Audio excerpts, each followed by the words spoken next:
creativity means doing something that no one has ever done before, being inventive, using your imagination, using your artistic sense. For me, creativity is best defined by this wonderful quote from Albert Einstein. I am enough of an artist to draw freely on my imagination. Imagination is more important than knowledge. Knowledge is limited. Imagination circles the world.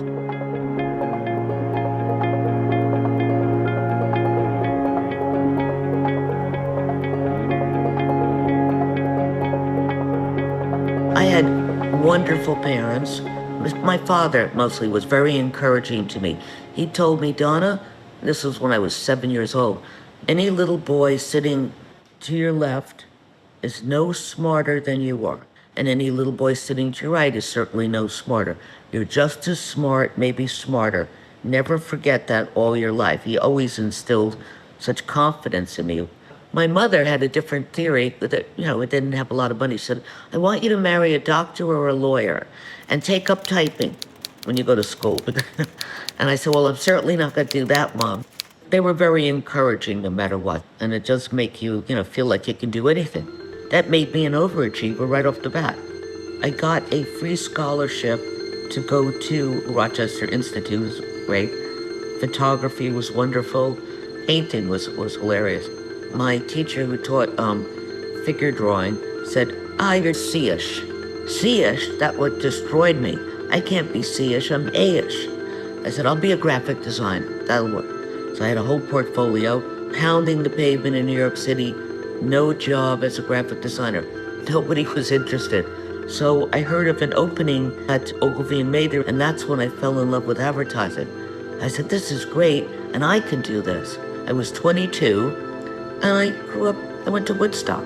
I grew up in the, women's rights, civil rights, and I was wearing army boots and a very short skirt to work, And there were only men in the group. And I'd be walking down the hall and a pencil would be thrown at the front of my feet. And they, Donna, can you pick up that pencil for me? And I did. It was so naive, I did, until I realized they were laughing behind me. I said, what the? But it was hard to get work done there. I sat outside the head art director's office. I was the only other art person in the group, assistant art director. We got an assignment for a ski poster for contact cold capsules. And I said, I'll draw a St. Bernard with a package of contact cold capsules around its neck. And the client, Malcolm from Menley James, and he said, that's the poster. That's what I want. So I got to do that. So I went in and asked for a raise one time. And he said, Donna, and he talked very gently to me. So I know I was in trouble already. There's somebody out there who's willing to pay you more money, but I'm not. So good luck. I found a job at Rosser Reeves. So I literally worked for Rosser Reeves himself. But the general was singularly... He was in his 70s. I was in my 20s. He said, I'm going to take you to lunch at the 21 Club. Takes me to 21 Club. I was standing at the bar, and he points to books hanging over the bar, famous books. And he said, Donna, you see that book? Well, that book is my book, Reality and Advertising. And next to it is For Whom the Bell Tolls. And I was standing here one day, and Ernest Hemingway was standing next to me, and he said, I see my book there, For Whom the Bell Tolls, but who the hell is Rosser Reeves? And I laughed, but I said, he must have told the story about 1,000 times. And another time I had to go deliver something to him at the 21 Club, and who's sitting with Rosser Reeves but David Ogilvy and Bill Bernbach? And my mouth dropped open, and I gave Rosser what I had to give him, and I'm standing there forever, hoping they'll say, why don't you have a seat? I was dying for them. But Rosser just said, thank you, Donna, I'll see you back at the office. So Rosser folded, and I get an interview with Stan Becker. I heard there was an opening in his group, Dancer Fitzgerald Sample. And Stan looked at my portfolio, and he said, Donna, I don't know how to say this. You have the best book I've ever seen and the worst book I've ever seen, and it's all in one. So I'm so interested in you. You really have my curiosity. I'm going to hire you. And that's when I first met Cliff Freeman. He was a great writer, and I didn't really get to work with him right away, but he started to see my work.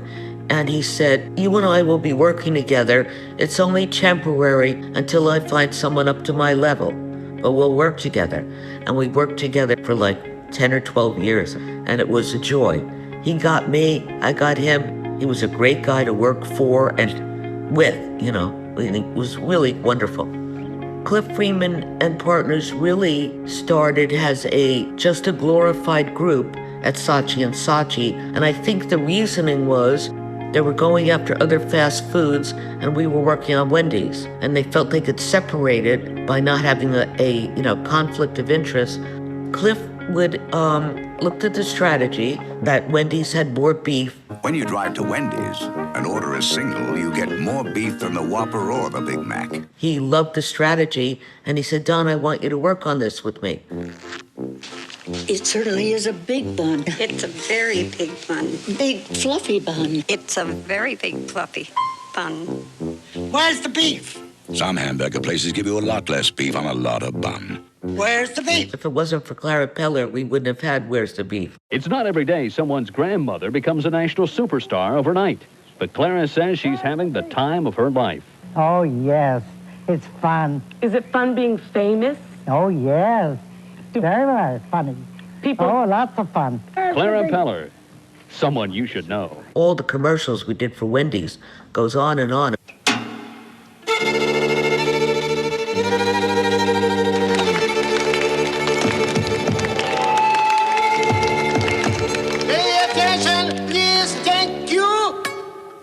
Is next day there?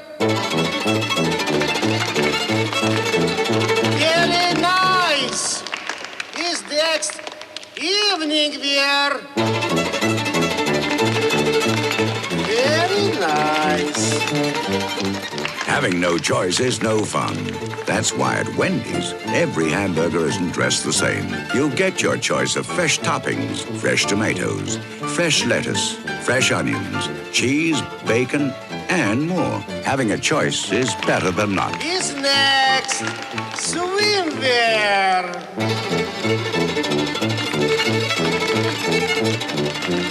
Choose fresh. Choose Wendy's. To this day, that's my favorite commercial that I've ever done. Do you know we had to take it off the air? The Russian government complained because Gorbachev was in now, and his wife was very fashionable. So that's where my campaign ended up, just one. It was great to work for Wendy's. Sir, would you choose hamburger A, a Wendy's hamburger with fresh toppings, or hamburger B, which uses things like reconstituted onions? I'd pick B because it's got reconstituted onions. I'm working on tomatoes myself. Got them shrunk down to the size of a garden pea. And actually, for some reason, couldn't explain it, Wendy's dropped us. And they sent it to Ted Bates, went to Wendy's account. And so we were all heartbroken. The whole team literally was in tears. That's advertising. That's life. I don't remember much about the pitch for Little Caesars, except I remember very clearly people like to say, who came up with pizza? Isn't that the magic? Well, we didn't come up with pizza. Mr. Illich did. This is crazy. Dog weddings. Finally, acceptance.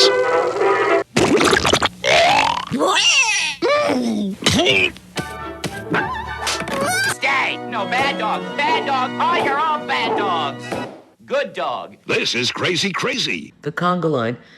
I think I saw that on a Johnny Carson thing. I think I saw this poodle and other dogs on two legs doing the conga.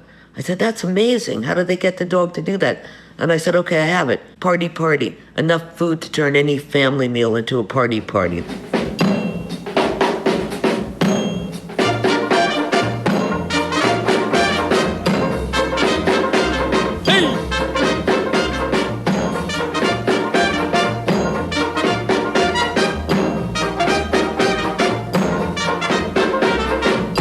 From Little Caesars, 2 pizzas, 2 crazy breads, plus 2 servings of Coke Classic, all for $7.98. It's enough food to make a family meal into a party. Cliff Freeman was a great place to work, but it was a little different. I want a woman that's hot. Wow. When life is rough, laugh it off with the new Comedy Channel. 24 hours a day, we're there when you need us. Hi, girls. It's me, Lenny Tupper again. One at a time, please.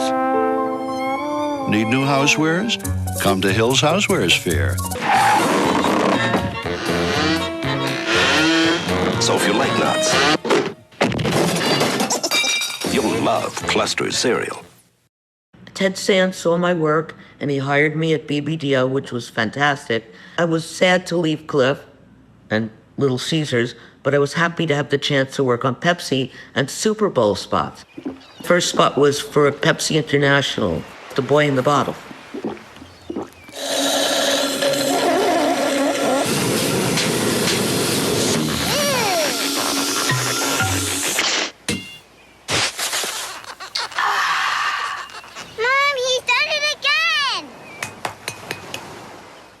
And then they had so many great young people at BBDO. So I created this, we didn't do it a lot, but it was a lot of fun. This group called Bob. I had 3 young teams, and they were so smart. And I said, look, we're going to work on Pepsi International, and I'm going to have all 6 of you work on it. We'll only get 1 or 2 spots in. They're not going to pick 6. You come up with the most brilliant ones you can. Whatever wins, you guys are all going to share the credit. And that's what we did. So I'm leading 6 people down the hall, and I hear somebody yell out, look at Donna bringing all the little ducklings. They were doing soap on a rope. I like to be soap on a rope and Claudia Schiffer's shower. Me first. She's a lady. So they all had a chance to work on a TV spot. And one of the most important things you learn, you don't realize, is doing the production yourself. What is it? I don't know, but I like it. Whether it's overseas or over the rainbow, FedEx can get it to places other shipping companies can only imagine. Stop it, killing me! TV commercials visual. And how much you get shot, what the director does, what the angle is, how you're telling the story. And young people need that production experience.